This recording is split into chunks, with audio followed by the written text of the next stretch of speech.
各位老師好啊！今日想同大家分享一個電子教學工具，叫 Satori。佢係主要一個用時間軸嚟進行一個教學分享嘅一個電子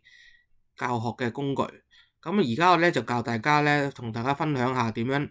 可以進行一個登入，同埋點樣可以實施落去我哋用我哋嘅教學個進程度啦。首先咧，咁我哋譬如可以撳一個 login 啦。係啦，咁佢預設咗咧，本身就有好幾個唔同嘅即係 login 嘅方法嘅，登入嘅方法嘅。咁啊，譬如常見嘅我哋嘅 Google account 啦、Office 365啦，或者 Facebook 或者其他都可以嘅。係啦，咁我哋可以登入翻我哋學校嘅 Google 嘅賬戶，咁都可以登入到，用翻到相關嘅工具嘅。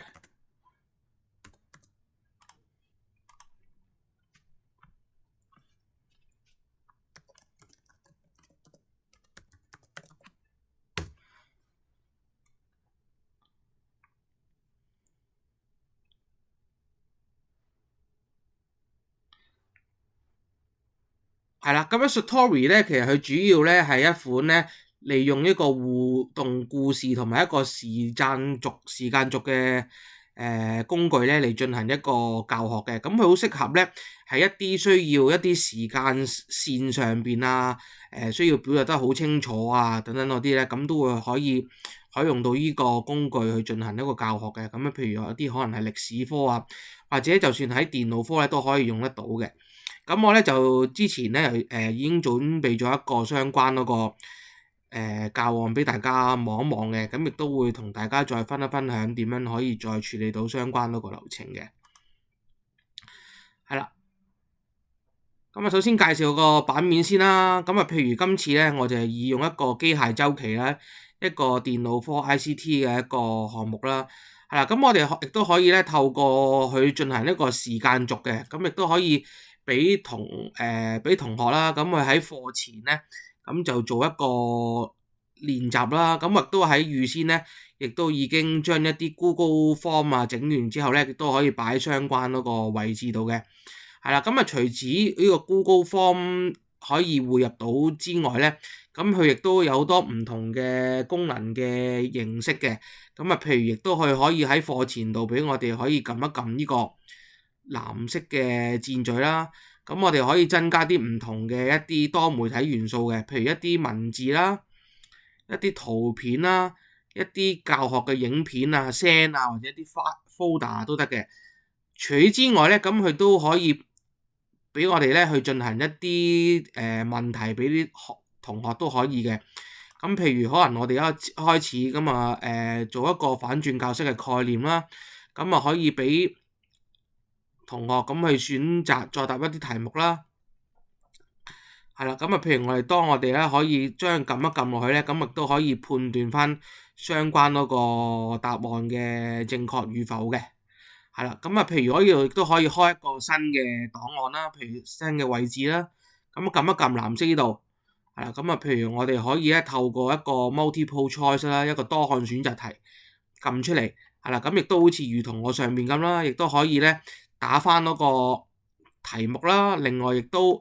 俾翻幾個選項個系統。咁如果係正確嘅選項咧，我哋撳一撳變咗做一個綠色嘅一個按鈕咧，咁個系統咧就自動會識別到呢個係一個正確嘅答案啦。係啦，除此之外，咁亦都可以將一啲文字啊，例如一啲可能一啲課堂規矩啊等等嗰啲啊，亦都可以放咗落去啦。係啦，咁呢個 Satori 咧，主要係一個可以做一個時間性嘅。咁譬如我哋 ICT 科為例啦，咁亦都有一個叫做機械週期嘅存取嘅。咁佢都好着重咧，學生咧要知道晒成個存取嘅週期，咁啊會涉及到啲咩部件啊，同埋中間要用到啲咩步驟嘅。係啦，咁啊譬如我哋呢度咧可以透過7個步驟咧，都可以透過唔同嘅時間軸，咁啊可以令到學生咧就可以容易知道相關嗰個流程嘅。咁亦都係啦，咁我亦都可以透過咧，譬如撳一撳中間呢個藍色嘅一個箭嘴啦，係啦，咁亦都咧可以咧，我哋咧就可以透過一個 image，咁就上傳翻我哋之前可以預備到嘅一啲圖片啦，咁進行咗一個相關嘅一啲教學嘅，係啦，咁亦都可以咧透過咧開設呢個討論區 forum 嘅功能咧，咁亦都可以咧令到同學咧就可以喺翻呢度留言翻都得嘅，係啦，進行一個學術嘅一啲討論啦，係啦。好啦，咁當我哋完成咗之後咧，咁我哋呢個 story 咧都可以咧，透過一個 share 嘅功能，係啦，咁亦都有啲常見嘅平台，譬如我哋都常見嘅，咁係一啲譬如係一啲Microsoft 嘅 Teams 啊，或者一啲 Google Classroom 啊，咁我哋都可以透過佢咧進行一個連結咧，佢可以分享翻到我哋之前已經預設咗嘅一啲班級嘅。係啦，咁亦都可以咧，我哋可以設置一啲唔同嘅一啲設置嘅，譬如可以設置係一啲可以公眾都見得到啦，或者一啲係特定嘅指定嘅群組啊，或者淨係自己睇得到都可以嘅。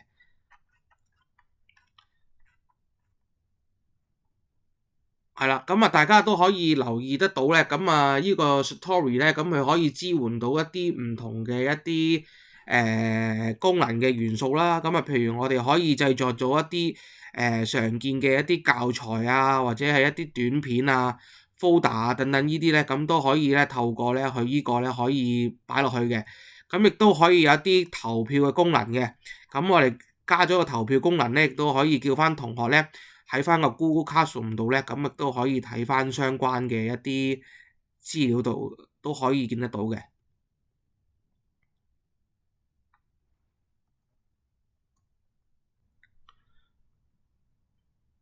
除此之外，亦都想同各位老師分享多少少關於佢嘅連結 link 嘅一啲功能。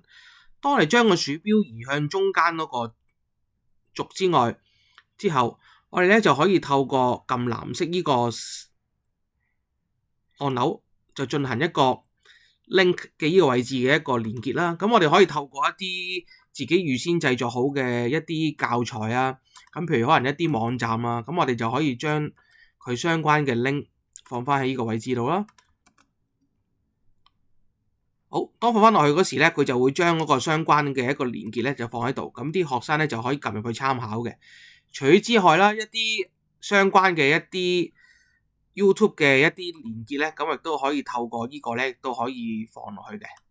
咁譬如將一啲相關嘅一啲教材啦，咁亦都可以擺落去 YouTube 呢個位置度。咁亦都佢咧，亦都會將相關嘅影片咧，亦都可以放出嚟俾學生進行一個